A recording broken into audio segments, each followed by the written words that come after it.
దీని గురించి ఏదో ఒక లీగల్ క్లారిటీ తీసుకొచ్చుకొని ఏదో లీగల్ ఫైట్ చేయాల్సిందేనండి, లేకపోతే వీడు ఆగడు. ఎందుకంటే ఇప్పుడు వీడు నన్ను ఏం చేస్తారు అనే ధీమా ఉందండి వాడి మొహంలో, అసలు వాడి మాటలోను. అవునండి. ఓ పక్కన డబ్బులు సంపాదించుకుంటున్నాడు, ఓ పక్కన అందరికీ అందరూ నన్ను చూస్తున్నారు అనే ఒక ఆ డెమిగాడ్ ఫీలింగ్ ఒకటి వచ్చింది వాడికి. ఈ వెరసి ఏంటి అంటే నాకు ఎదురు లేదు అనుకుంటున్నాడు. ఒక్కసారి అతను నాకు ఎదురు లేదు అన్నదానికి సరైన పాఠం దొరికింది అనుకోండి, జీవితంలో మళ్ళీ కోలుకొని దెబ్బ అయితే కొట్టాలి.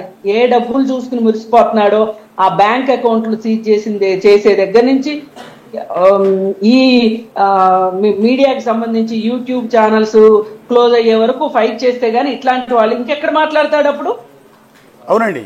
అంటే ఎక్కడో ఎదురు దెబ్బ తగిలితే నన్ను తప్పు పడుతున్నారు, నన్ను కోచింగ్ చేస్తున్నారు, లేకపోతే నేను మాట్లాడేదానికి నెగిటివ్ వస్తుంది సొసైటీ నుంచి అన్నప్పుడే వాళ్ళు మారుతారండి. అలా కాకుండా వాళ్ళు ఎంకరేజ్ చేసుకుంటూ పోతే, ఇప్పుడు నేను చెప్తున్నాను, ఒక వీడియో పనికి మాలిన ఒక బూత్ వీడియో పోస్ట్ చేస్తే విత్ ఇన్ మినిట్స్లో లక్షల మంది చూశారు. దాన్ని అతను ఏమనుకుంటున్నాడంటే ఆ బూత్ని ఎంకరేజ్ చేస్తున్నారు కదా, ఇంకా బూత్ మాట్లాడాలి అనుకుంటున్నాడు. సార్ అమ్మవారి పేర్ల మీద బీర్ ఉందండి. ఆ బీర్ టేస్ట్, ఆ బీర్ ని పట్టుకొని ఇదిగో ఖాళీ అమ్మ తల్లి నాకు లక్ష్మీదేవి నాకు చాలా లక్ష్మీ ఇచ్చేయండి అమ్మ అనుకుంటూ ఇంట్లో వల్గర్ యాక్టింగ్ చేస్తూ అమ్మవారి ఇవి ఉంటాయి కదా, అమ్మవారి పేర్ల మీద ఉన్న బీర్లు తీసి తాగుతూ ఉంటాడు. మీకు సొసైటీ మహిళా లోకం మొత్తం తిరగబడాల్సిన అంశం అండి ఇది. ఎందుకంటే ఇంతకుముందు ఒక వీడియోలో చెప్తున్నాడు, కొత్తగా పెట్టిన వీడియోలో చెప్తున్నాడు అతనంట ఆ హోటల్ పేరు కూడా ఎంత దారుణంగా ఉందండి, అది చెప్పలేము అసలు భాషలో. ఆ హోటల్లో అతనంట ఒక సినిమా తీస్తున్నాడంట, ఆ సినిమా పేరు దెబ్బ అంట. వాడు ఏం చేయాలండి నాకు అర్థం కాదు. దెబ్బ అనే ఒక సినిమా తీస్తున్నానని సిగ్గు లేకుండా చెప్తున్నాడండి.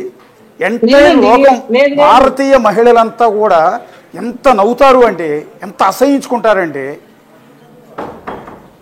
అదే అండి, ఇట్లా దీన్ని కూడా కామెడీ అనుకునే మానసిక ఉన్మాదులు, ఇది చేసేవాడు ఎంత తప్పో దీనికి నవ్వొచ్చే మానసిక ఉన్మాదులు కూడా చాలా మంది ఎక్కువైపోయారు ప్రపంచంలో.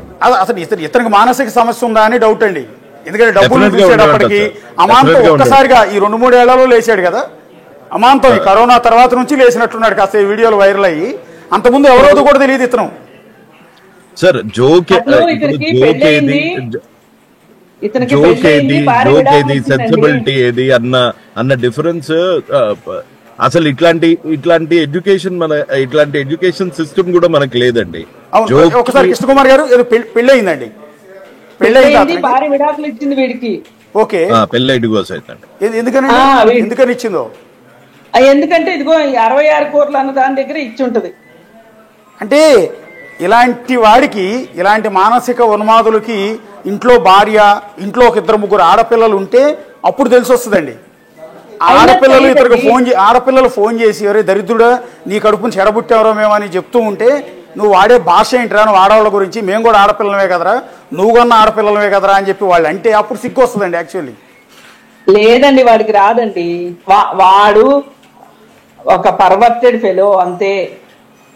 అలా అని వాడిని సహించాల్సిన అవసరం లేదు, పర్వర్టెడ్ ఫెలో అని. ఎవ్రీ డే 10 మినిట్లు లాగా దిగిపోతూనే ఉన్నాడండి. అతని ఉద్దేశం సదుద్దేశం అవునో కాదో తెలియదు, లేకపోతే అది మానిటరీ గెయిన్స్ లేకపోతే వ్యూస్ వల్ల లక్షలు సంపాదిద్దామని చూస్తున్నాడు. రెస్పాన్సిబిలిటీ ఉన్నవాడైతే. శివసామరెడ్డి గారు, సోషల్ మీడియా మీరు చాలా యాక్టివ్గా ఉంటారు, ఎంటైర్ సోషల్ మీడియా గురించి మీకు అవగాహన ఉంది. ఇవాళ రేపు ఏమైందంటే ప్రతిరోజు జనానందరికీ ఒక టైం పాస్కి ఏదో ఒక సబ్జెక్ట్ కావాలి. అది controversy subject, booth subject, crime subject అయితేనే ఎక్కువ కనెక్ట్ అవుతాయి.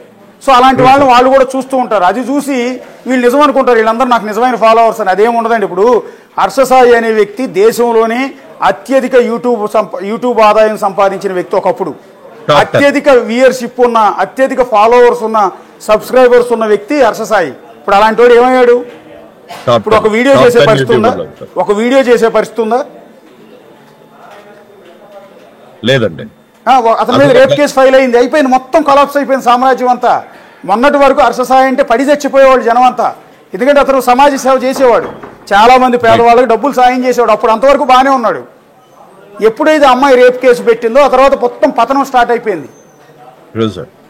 సో ఇందా మీరు అన్నట్టు ఇలాంటి వాడు, ఇప్పుడు అన్వేషణ లాంటి వాడు ఇవాళ బాగా బెలూన్ లాగా ఉప్పుతాడు కొద్ది రోజులు. సోషల్ మీడియాలో ఫాలోవర్స్ వాళ్ళ కామెంట్స్ ఇవన్నీ చూసి అన్నా నువ్వు తోపన్నా, నువ్వు ఇదన్నా అదన్నా అనేటప్పటికీ కొద్ది రోజులు ఊపుతాడు. తర్వాత కదా దెబ్బ తగిలిన తర్వాత కదా. కానీ ఒక ఎడ్యుకేషన్ సిస్టమ్ అన్నది